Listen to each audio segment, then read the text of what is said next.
Saudara, harga beras di sejumlah daerah masih tinggi. Warga rela antre berjam-jam untuk bisa mendapatkan beras bantuan pemerintah. Harga beras di Kota Kediri masih mahal. Warga rela antre lama demi mendapatkan bantuan. Sejak pagi, warga sudah datang ke kantor Kelurahan Setono Pande untuk mengambil bantuan beras dari Bulog dan Bapanas. Bantuan ini diberikan untuk meringankan beban warga dan menstabilkan harga beras yang masih mahal. Total ada lebih dari 26.000 warga Kota Kediri yang mendapatkan bantuan pangan non-tunai tersebut. Setiap warga akan mendapatkan 20 kg beras jenis medium. Beras itu diberikan untuk periode bulan Juni dan Juli 2025. Program bantuan pangan ini tujuannya itu untuk membantu masyarakat yang kurang mampu ya, untuk memastikan kebutuhan pangannya itu terpenuhi. Dan juga untuk menjaga stabilisasi harga pangan di tingkat pasar. Di Gianyar, Bali, minimnya pasokan dari petani membuat harga beras terus mengalami kenaikan.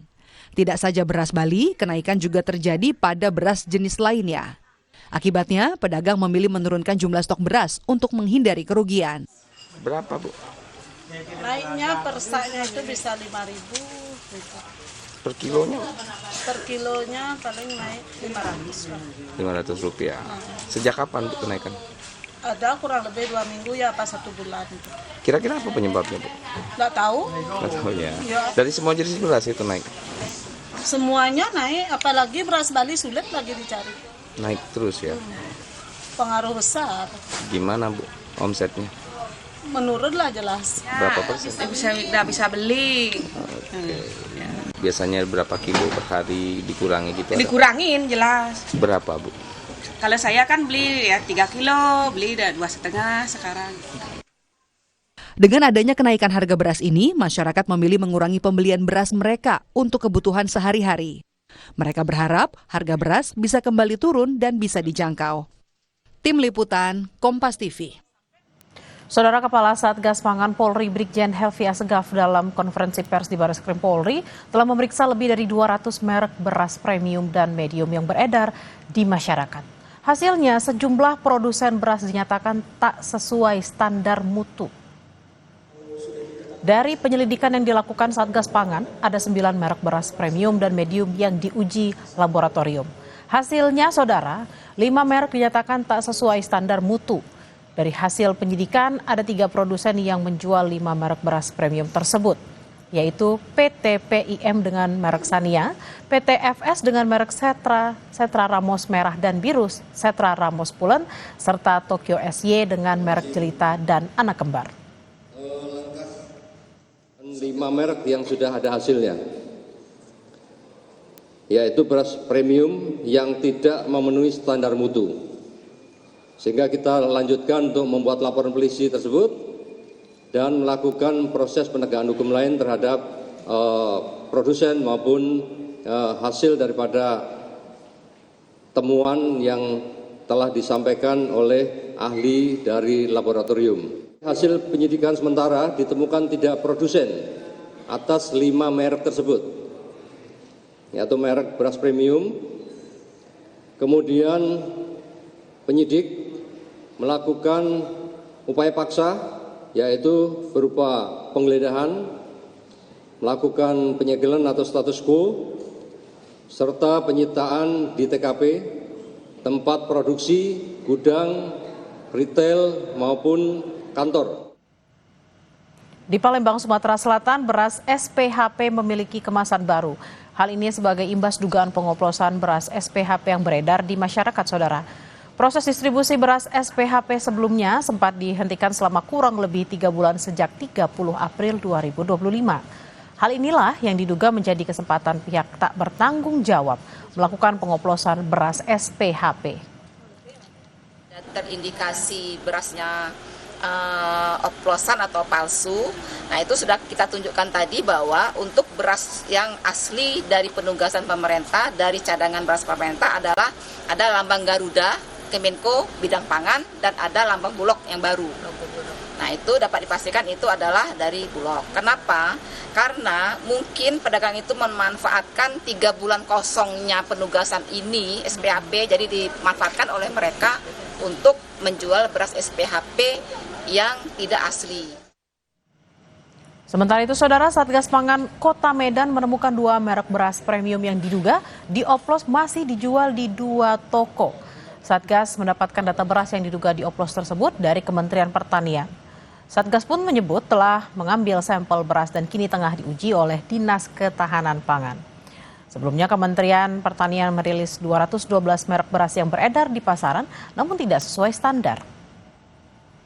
Memang kita tadi ada daftar list yang kita duga memang ada beberapa daftar barang. Itu pun menjadi pengawasan kita. Saat ini di tempat ini memang ada kita ketemukan, tetapi sudah kita ambil sampel. Apakah sama atau beda?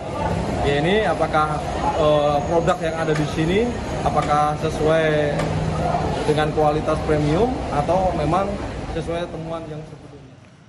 Informasi terkini kita segera ke Barreskrim Polri. Sudah ada jurnalis Kompas TV Claudia Carla dan juru kamera Bodia Vimala di sana. Selamat siang Carla, apa saja poin penting yang disampaikan oleh Satgas Pangan hari ini? Ya Bella dan juga saudara, tadi polisi baru saja memberikan informasi terbaru terkait dengan penyelidikan yang telah dilakukan dalam menindaklanjuti temuan yang didapati oleh Menteri Pertanian yaitu Amran Sulaiman. Dalam tindak lanjut yang telah dilakukan diantaranya adalah polisi telah melakukan penyelidikan berupa penggeledahan kemudian juga penyitaan barang bukti kepada gudang maupun juga kantor maupun juga retail dari produsen yang diduga melakukan tindak ataupun pelanggaran terhadap standar mutu yang telah ditetapkan. Dari keterangan yang telah diberikan hingga saat ini, polisi juga telah melakukan uji laboratorium terhadap 9 merek beras, lalu kemudian dari hasil yang sudah keluar ini ada 5 merek beras yang diduga melakukan pelanggaran terhadap standar mutu yang telah ditetapkan. Di antaranya yaitu sampel beras dari Sania dan Ramas Biru, kemudian Ramas Merah, Jelita dan juga anak kembar. Lalu terkait dengan hasil penyelidikan ini telah dilakukan di sejumlah lokasi diantaranya yaitu kantor dan gudang PTFS di wilayah Jakarta Timur, kemudian gudang PTFS di Subang, Jawa Barat, lalu juga gudang PT PIM di Serang, serta pasar beras di Cipinang, Jakarta Timur. Dan dari hasil penyelidikan ini telah ditemukan adanya unsur pidana. Dengan ditemukannya unsur pidana ini, Bella, maka kemudian statusnya naik jadi ke tingkat penyidikan. Dan polisi juga telah melakukan pemeriksaan terhadap 14 saksi, diantaranya ada ahli analisa beras, kemudian juga ada ahli perlindungan konsumen dan juga melakukan penyelidikan terhadap barang bukti yang telah diambil ataupun disita oleh pihak polisi. Lalu kemudian juga nantinya akan dilakukan ataupun bekerja sama dengan tim Puslapor yang juga untuk mencari jejak-jejak digital terkait dengan perdagangan beras yang tidak sesuai dengan mutu standar yang telah ditetapkan ini. Sejauh ini Bella dan juga saudara, untuk total beras yang telah disita ini sejumlah 201 ton dengan dalam kemasan 5 kg maupun juga kemasan 2,5 kg. Dan seperti yang tadi telah disebutkan dari hasil uji lab ini telah ditemukan adanya 5 merek yang tidak sesuai dengan standar mutu, dan dari hasil temuan ini akhirnya polisi juga telah menetapkan atau menyangkakan pasal berupa tindak pidana perlindungan konsumen dan juga pencucian uang dengan ancaman hukuman 20 tahun penjara, ancaman hukuman maksimal maksud kami 20 tahun penjara dan denda 10 miliar rupiah. Dan selanjutnya polisi juga akan terus melakukan penyidikan untuk kemudian memastikan tidak ada lagi produsen-produsen dengan merek-merek lainnya yang melakukan tindakan serupa, Bella. Baik, terima kasih atas laporan Anda, jurnalis Kompas TV, Claudia Carla dan Bodia Vimala langsung dari Barreskrim Jakarta. Selamat bertugas kembali. Informasi usai jeda saudara, kebakaran hutan dan lahan masih melanda sejumlah daerah di Riau, salah satunya di Rokan Hilir. Kementerian Kehutanan menyatakan kebakaran lahan Rokan Hilir diduga disengaja untuk membuka lahan perkebunan sawit. Juga ada informasi relasi segitiga antara Presiden Prabowo Subianto di Gerindra, Megawati Soekarno Putri di PDI Perjuangan, dan kini Joko Widodo yang mendukung PSI jadi sorotan publik. Selengkapnya kami hadirkan usai jeda.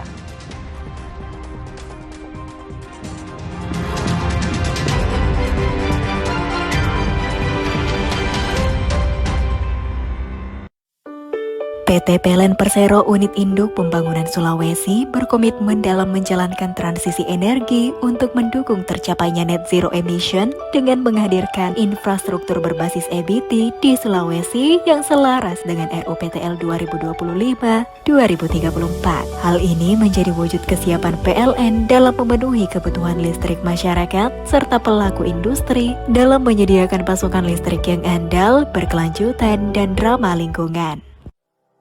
Keberhasilan pengoperasian PLTM Geluwu 40 MW dan sistem kelistrikan 150 kV yang dibangun oleh PT PLN Persero Unit Induk Pembangunan Sulawesi membawa dampak signifikan terhadap perekonomian Kabupaten Banggai. Tercatat per Mei 2025, realisasi pendapatan daerah telah mencapai 700 miliar. Pembangunan PLTMG ini sekaligus menjadi langkah dedesialisasi dengan memanfaatkan potensi gas melimpah di Kabupaten Banggai.